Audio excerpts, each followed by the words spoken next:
Buddy, I'm Sylvia, and I thought this would be a great topic to speak about. It doesn't need to take up a lot of time, and I'm here to help you with some tips. We'll call them tricks, uh, to prepare for Halloween night. You may be fine, your dogs may be fine. I thought this would be some good information for you to take home.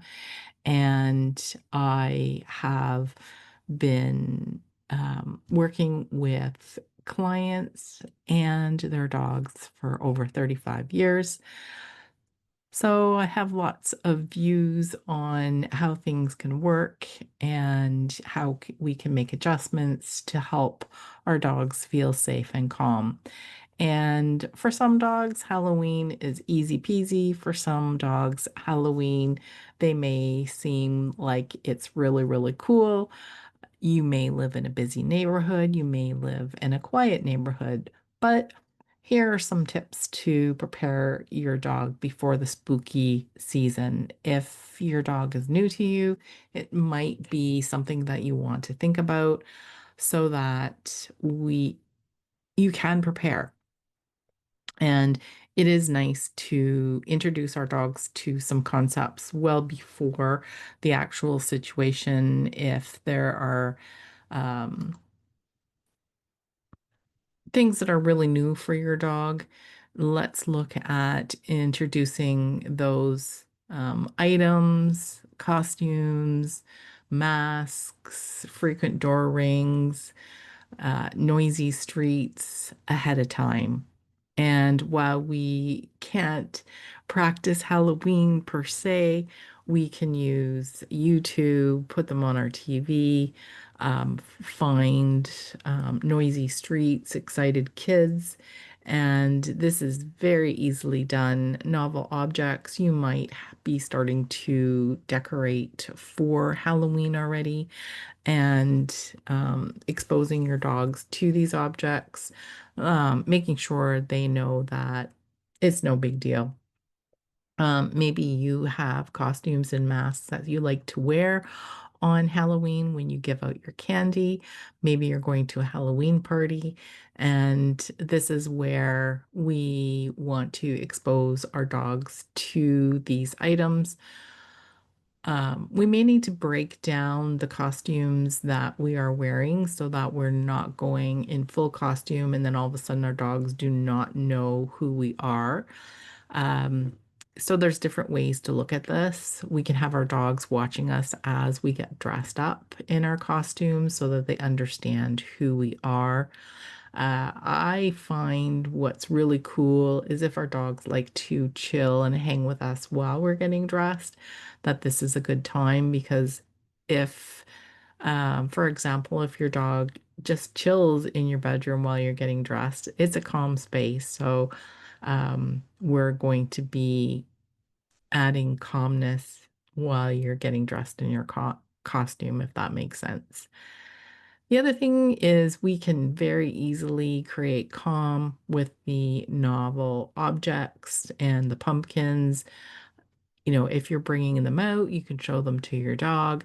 I wouldn't force them if they're a little bit apprehensive. They might be apprehensive and then go, oh, okay, I'm going to go check it out. And that's always a good sign because they're like, oh, okay, I think it's all right. And you can use verbal praise if you want. You can give them one of their favorite treats. Using high value can help with new and extremely novel items. So we really want to create that positive pairing with, you know, a treat that our dogs really, really love. Just like on Halloween when our kids are excited, they're getting the favorite things in their bag. Frequent doorbell rings, your dogs might not be used to this, so we can definitely use sounds from our computers. There is a caveat to that. There are some dogs that definitely know what your doorbell sounds like, and when other doorbells ring, they know it's not their doorbell. So we can create positive pairings as well. If your dog is really noise sensitive, then this might not be something that you want to start working on right now. You may want to start looking at that. Maybe, your dog won't be fully prepared for the doorbell if you are struggling with that right now. And, excited kids, noisy streets, we can definitely expose our dogs to some YouTube channels where we are seeing this. We can pair this with something very calm, and the next slide should help you in these situations ahead of time. So prepping ahead of time, practice the doorbell equals treat. So I did talk about starting to train on this, and I would definitely do it if your dogs do struggle. So distraction, mark, and treat. Doorbell rings. You want to say nice as soon as that happens and give them their favorite treat. Introducing, as I mentioned, the costumes and decor very gradually. We can still use DMT for that as well. Make sure our dogs have safe zones. Some dog owners do not have safe zones. I think it's very helpful for all our dogs to have a safe zone if they are the type of dog that might be nervous in some situations. So creating maybe a safe room. A lot of times it's our bedrooms because that's they like to chill with us in there anyway. And, getting them used to being behind baby gates. Sometimes owners will think that that's a bad thing, but we can do it incrementally if our dogs are a little bit, wait a minute, you're putting up a crate. We can break it down step by step. You'll see there's a picture where there's actually baby gates blocking off a room and other dogs so they get to enjoy some activities. This is a great way to introduce baby gates. And if your dog's really, really nervous, we can stay in the vicinity so they're not equating the baby gate with necessarily separation, especially if we have a new dog in our home or a puppy in our home. And also creating those safe zones on a boundary or a mat. Your dog may love the Chesterfield or couch, and that's okay. But it is nice to actually do some mat training because we can, use those spots in rooms, living rooms, and have our dogs on there, maybe with their Kong or Topple. We want to make sure we stock up on long-lasting chews and calming toys. If your dog already is used to those, that's great. If they're not, this is probably a good time to learn the benefits of using these types of um, passive calming activities. And maybe you have somebody in the home that's more than willing to go into another room, turn on the TV, and chill on the couch with your dog while you hand out candy. So, those are things to think about as well. And, they can have their own trick or treat bowl of goodies. They can maybe lick out a bowl of something yummy inside. Obviously, we're not going to fill it up. We want to have it size appropriate.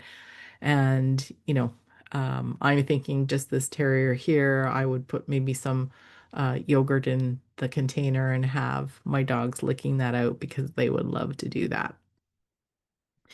So again, just thinking about safe spaces for our dogs is always helpful. If your dog is crate trained, then why not use your crate? If your dog's used to being in an X pen, why not use it? And again, if your dog is boundary trained, if they aren't, it's a good time to start because there's so many benefits of boundary training, not just for Halloween. I could go on and on just talking about that topic in itself. So we also want to think about safety. Definitely you want to keep your Halloween candy out of reach. The sugar is not going to be good.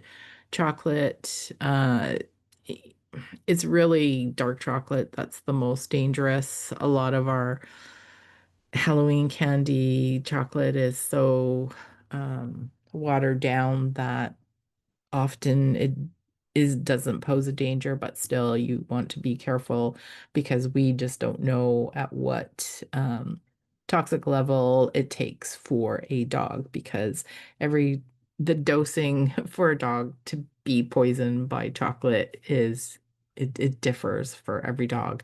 And of course, xylitol, that is the birch sugar that you often see.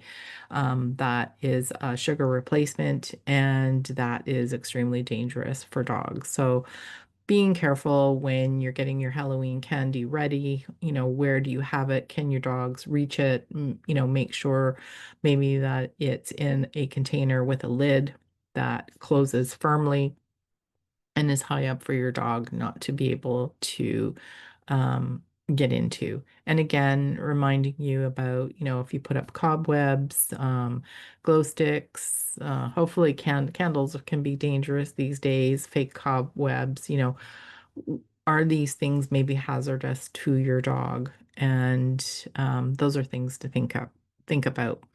Maybe you need to leash up your dog. Some dogs are just not appropriate for taking trick-or-treating. They can get pretty spooked. Should you do it, you need to know your dog well.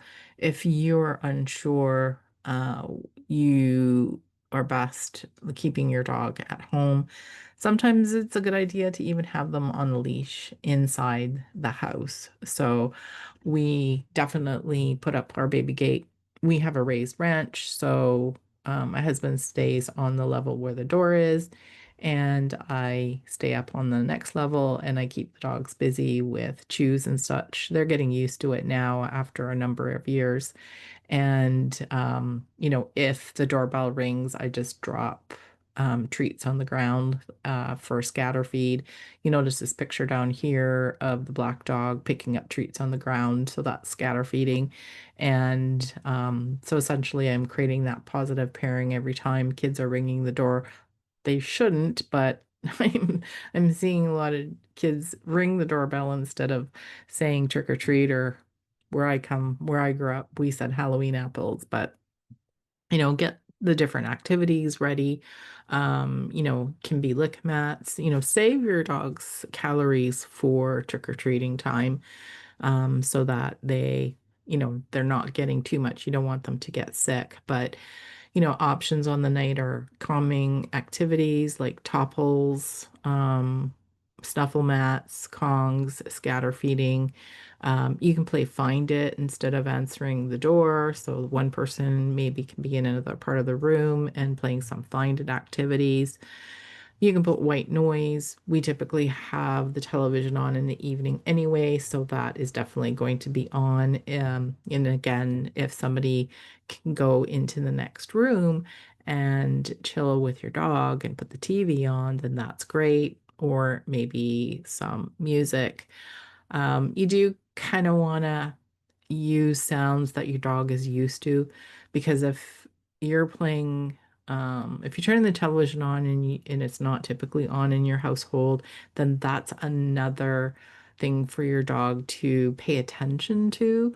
And then they need to pay attention to the stuff that's going on in the door. So you still have time. So if you can get used to putting the TV on for periods of time and giving your dog a passive calming with the lick mat or the Kong or a chew, or if you have music, if you that you listen to on a regular basis, um, you know, that's something that you can have on as well.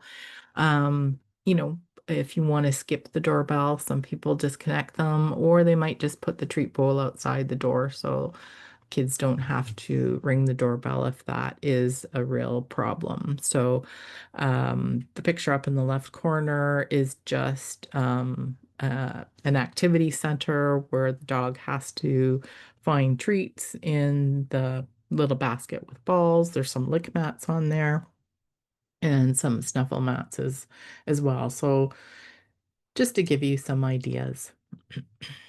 And basically the takeaway is to hopefully create some predictability within the evening.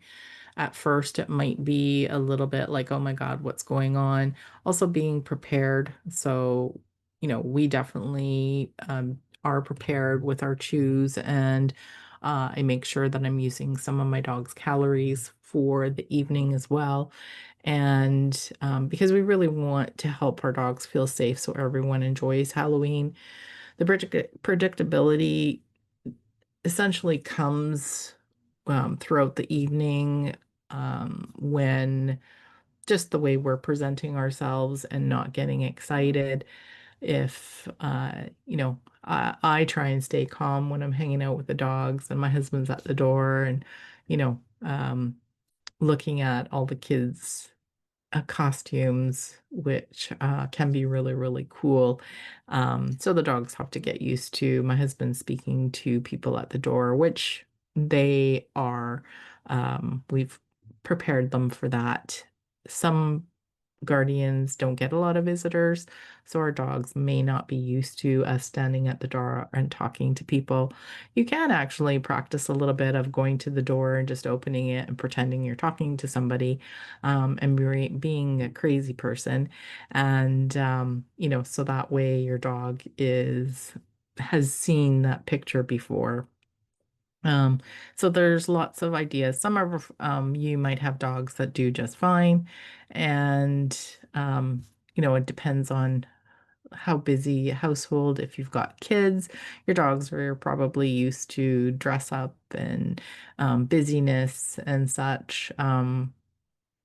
Maybe you have grandkids and they play dress up. If you do and they're not used to that, then it might be a really cool idea. We have time. It's September 23rd. We have time to play those games before Halloween comes and create some positive pairings with that. They don't necessarily need to be exciting, sort of partying, but also just learning how to chill when these things are happening as well. So you've got lots of time to practice, and I would love to hear what you do for Halloween and what works for you. And if you have any questions, I would love for you to share with me so I can answer you. And like I say, I would love to hear what works for you. We've been dealing with Halloween for I don't know how many dogs, and every house setup is also different, which I've come to realize we've moved around a lot. So we are looking at different layouts. If your front door kind of opens up right into your living room, that's definitely something to think about, and definitely something to think about, maybe I really do need to teach my dog to be behind a baby gate. What's nice about the baby gate is if it is front facing to the doorway, they can still see what's going on. And then it's not such a big deal. Again, maybe your dog needs to be chilling in the bedroom with somebody watching TV and trying to calm down, but it is helpful to introduce those pictures to our dogs ahead of time. So we want to practice for the situation, uh, but we don't want to do the practice in the situation. We want to practice out of the situation so that we can kind of shape that picture for our dogs. And maybe it's time to get out some of your silly hats and stuff to practice with your dogs. Maybe you have some pieces of costume that are sitting around, anything maybe that you haven't worn before, maybe a rain cape or anything that you can find that looks a little bit different so that your dog gets used to seeing those visuals as well. So I hope I've been able to provide you with some tips, and I would love to hear what works for you. Happy Halloween.